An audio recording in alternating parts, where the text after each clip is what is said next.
Hello po mga kababayan, si Dante Maravillas. Ito yung mga balita ngayon mga kababayan. Sabi dito sa report ng Inquirer, Duterte told, why say no evidence if you don't attend impeachment trial? Impeachment court puts BP Sara on notice over trial remarks. May warning na siya ngayon sa subjudice. Dahil may si Sara siyempre. So buti naman mga kababayan kasi si Sara Duterte, abang pag bumubuka ang bibig, lalo pong nadidiin, lalong nababaon si Sara pag bumukang bibig. O, di ba? Pati yung mga kalyado niya sa Senado. Pag nag-attempt na i-defend si Sara, lalong nabubuking. Parang tumatalon sa kumunoy mga kababayan. lalong lalong lumulubog habang gusto nilang iligtas si Sara. Lalo mga kababayan na napapama kasi nalalaman ng mga tao yung katotohanan. O, di ba? Mga kababayan, lalo anya Mr. Maravillas na kukonfirm. Lalo itong patuloy na pag-iwas ni Sara Duterte kasi malinaw po, flight is an indication of guilt. Ang pag-iwas daw ay nagpapakita ng guilt. Ang tao kasing hindi guilty po, inaharap ang anumang kaso. Matapang na hinaharap ang kaso. Tulad ni Laila de Lima, matapang nang hinarap yung kaso. So talaga mga kababayan kasi, hindi mapigilan ni Sara ang kanyang sarili. So sa tuwing bumubuka mga kababayan yung kanyang bibig, lalo naman niyang binabaon ang kanyang sarili sa kapahamakan. Ganon ang nangyayari. So bilang isang mataas na opisyal, mga kababayan ng gobyerno at isang abogada, obligado siyang sumunod sa sub judice rule. So habang gumugulong ang kanyang sariling impeachment trial, dapat ganon, strict observance.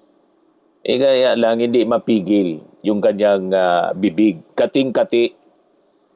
Pero kung gusto niyang dumaldal sana, di dumaldal siya sa harap ng impeachment court. Tama? Ganon dapat.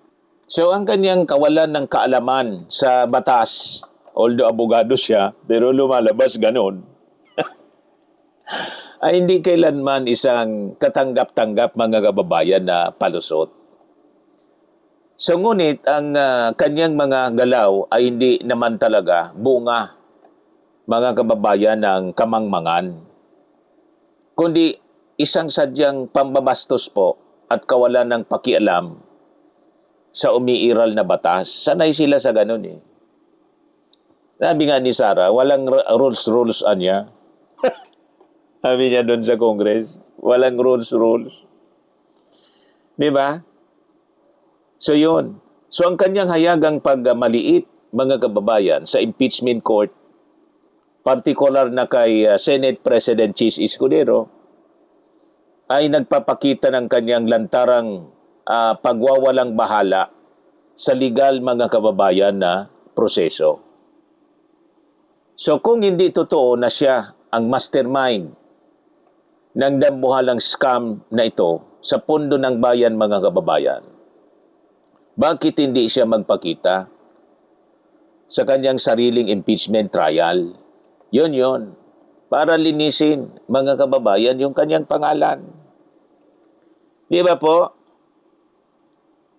So dito tayo sa issue ng paglabag sa sub judice rule na natalakay doon sa impeachment trial noong Wednesday. So sa kabila mga kababayan ng pagulong ng kanyang opisyal na impeachment trial, ngayong Agosto 2026, patuloy na naglalabas itong si Sara Duterte ng mga pahayag na direktang tumatalakay at tumuhusga sa mga ebidensya ng kaso na isang lantarang paglabag po sa batas ng sub judice rule, mga kababayan. So sa batas ng sub judice mismo. Ang sub judice ay isang panuntunan po sa batas kung saan kapag ang kaso ay nililitis sa korte, bawal itong pag-usapan sa publiko para hindi maimpluwensyahan po ang takbo ng hustisya. Yun ang intensyon ng sub judice rule, mga kababayan. Si Sara ay patuloy na dumududa sa media na parang siya ang mas mataas, mga kababayan, sa korte. So isa po itong pambabastos mismo sa impeachment court at saka sa presiding officer na si Chis Escudero. Sa kanyang mga naging pampublikong pananalita ay agang minaliit at binastos, mga kababayan, nitong si Sara ang pamunuan po ng impeachment court. Partikular na po si Senate President, dating Senate President, presiding officer Chis Escudero, sa pamamagitan ng pagtawag sa proseso na isang political teleserye, yan ang sabi ni Sara, at pag-question mismo sa integridad ng mga senador na uupo bilang mga hukom. Diba po? So para siyang isang kawani na sinasa ilalim, mga kababayan, sa paglilitis ng kumpanya. Pero sa halip na sumagot ng maayos, pinaratangan niya ang manager at ang panel na nag-imbento lang ng kwento para siya ay mapatalsik. Yan ang by analogy. Yan, mga kababayan, ang ginagawa ni Sara Duterte. So, ito yung mga salitang nagdala sa kanya sa impeachment, mga kababayan. Ang kanyang mismong mga naunang bastos na pahayag ang naging mitsa ng kanyang impeachment. Yan ang totoo niyan. Kabilang yung lantarang pag-amin sa media na nagastos niya yung 125 million pesos na confidential funds sa loob lamang ng 11 days. Noong December 2022, nang walang may pakitang breakdown at ang kanyang marahas, mga kababayan, na pagbabanta, nahukayin niya ang labi ng isang yumaong Pangulo kapag patuloy siyang inusisa sa pundo. So hindi ibang tao, mga kababayan, ang nagdiin kay Sara, lalong nagdidiin sa kanya, kundi mismong sariling bibig niya at mga pag-amin sa harap, mga kababayan, ng kamera ang nagbigay ng matitigas na ebidensya sa Kongreso upang siya ay sampahan ng opisyal na kasong impeachment case po. So ito po ay isang inherent contradiction of alus canon, mga kababayan. Isang napakalaking kapansanan ng isang lisensyadong abogado ay umaasal na parang hindi alam ang mga pangunahing patakaran ng paglilitis. So ang kanyang patuloy, mga kababayan, na pagsasalita sa labas ng korte habang nagtatago naman sa loob ng opisyal na trial, walang intensyon yata na mag-attend. Kasi parang ang tingin natin, that is the advice ng kanyang defense lawyer, ng kanyang mga abogado, kasi baka lalong mapasama. Patunay po ito na hindi siya inosente, yung patuloy niyang pag-iwas na mag-attend, kundi sadyang takot siyang mag-isa at mabulgar at baka hindi niya mapigil yung emosyon. Pag ipit na po, makorner ng mga abogado ng prosekusyon. Tama? So kung talagang malinis sana ang kanyang konsensya at may paninindigan sa sa batas, sa loob ng korte, dapat niyang ilatag mga kababayan ang mga totoong resibo at saka yung defense niya. Hindi sa pamamagitan ng pagdadabog at saka pambabastos sa social media habang absent naman siya palagi sa sarili niya mismong paglilitis. You see? So sa lahat ng ebidensya at testimony mga kababayan ng kanyang mga tauhan, siya ay lumalabas sa testimony mismo. Lahat ng ebidensya at saka testimony ng kanyang mga tauhan, ang tinuturo po the head of the agency. Siya yon. Nagtuturo pa itaas mga kababayan, patunay na siya ang nag-utos. Diba? At nag-set in motion sa maling paggastos po ng confidential funds. Yun ang sinabi mismo inamin mga kababayan ng mga hostile witnesses na inarap. Si Acosta at saka si Ortuño. So kung hindi po totoo na siya ang mastermind ng scam na ito, napakasimple po ng solusyon. Magpakita siya sa korte. Pabulaanan niya, mga kababayan, ang mga ebidensyang present ng prosecution. So ang pagtakas niya ay pag-amin na totoong sa kanya nagmula yung buong irregularity na naganap. So kung si Sara ang itiniturong utak mga kababayan ng krimen ng sarili niya mismong mga tauhan, ang unang gagawin ng isang inosenteng tao ay humarap para linisin yung kanyang pangalan. Di ba yun ang dapat normal na dapat ginagawa ng isang inosente? Di ba? So pero kung nagtatago siya at ayaw niyang magpakita, mga kababayan, sa sarili niyang trial, common sense po. Common sense sa buong bayan. Malinaw po na ikaw yung mastermind, arkitekto mastermind nitong mga lumabas na mga anomalya. Ayaw niyang tawaging mastermind. Di ba?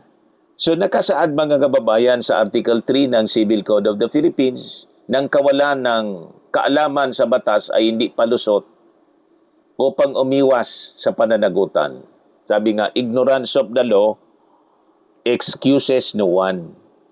Tama po? So bilang isang opisyal ng korte or officer of the court, abogado siya, mas mataas ang legal na obligasyon, mga kababayan, ni Sara Duterte na rumispeto po sa sub judice rule. Hindi pwedeng sabihin ni Sara, hindi ko po alam na bawal. Tama po? Dahil siya ay isang abogado. Pumasa siya sa bar, 80% nga yung ratings niya, pinagmamalaki ng mga ng kampo niya. So ang batas po ay pantay-pantay para sa lahat. Vice Presidente ka man o ordinaryong mamamayan. So ang patuloy na pagmaliit mga kababayan sa kapambabastos ni Sara sa impeachment court at kay presiding officer Chis Escudero ay sapat na legal na basihan upang siya po ay ma-cite in contempt. Di ba?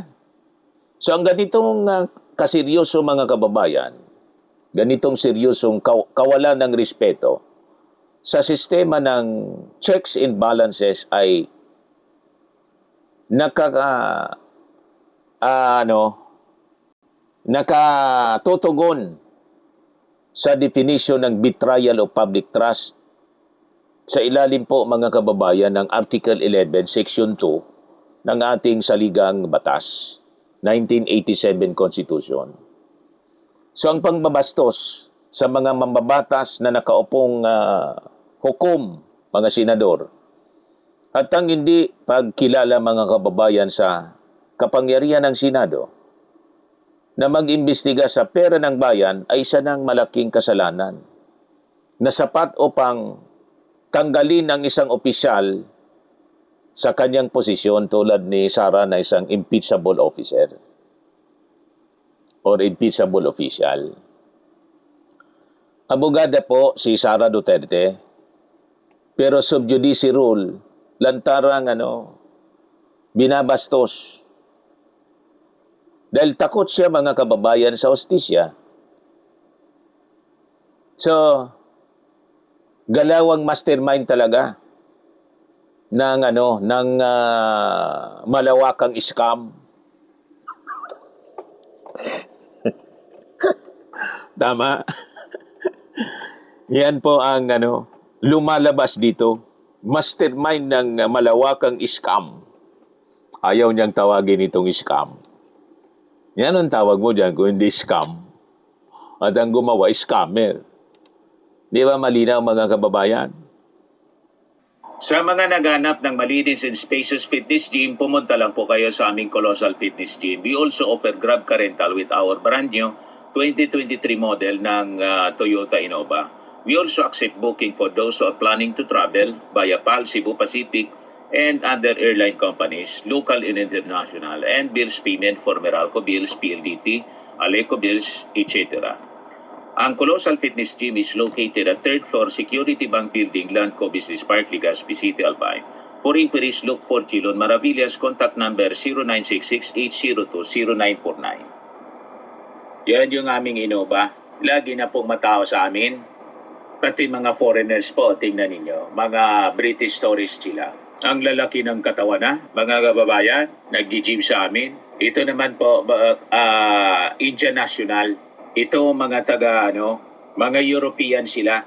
Ito naman po, Firmax Firming and Lifting Cream, pinapahid sa mga pulses in other affected area. Mainam po ito sa mga pains at paninigas na mga kaso-kasuan. Ito po, Automax Radiant Serum. Sa mukha naman yung application. Anti-aging po siya. You will look 10 years younger than your age. Ito naman po yung bagong product naming binibenta online. I am Worldwide Amazing Pure Organic Barley Powdered Drink Mix from Australia. Mainam po ito sa mga cancer patients. At saka yung mga mahilig naman po sa choco barley na po, I am Amazing Choco Barley para laging healthy yung iniinom po ninyo sa umaga. For your inquiries and orders, dumiretso na lang po kayo sa page ng aking anak na architect entrepreneur, Riz Maravillas. Sa mga mahilig naman po sa mga imported bags and wallets, dumiretso na lang kayo sa aking anak na architect entrepreneur. Sa mahilig naman po sa mga imported bags and wallets, dumiretso na lang kayo kay Ma'am Eileen Rosales, Eileen Closet po. Nakabase siya po sa Amerika. Yan yung kanyang live streaming every Sunday po, 7 o'clock in the evening, Philippine time.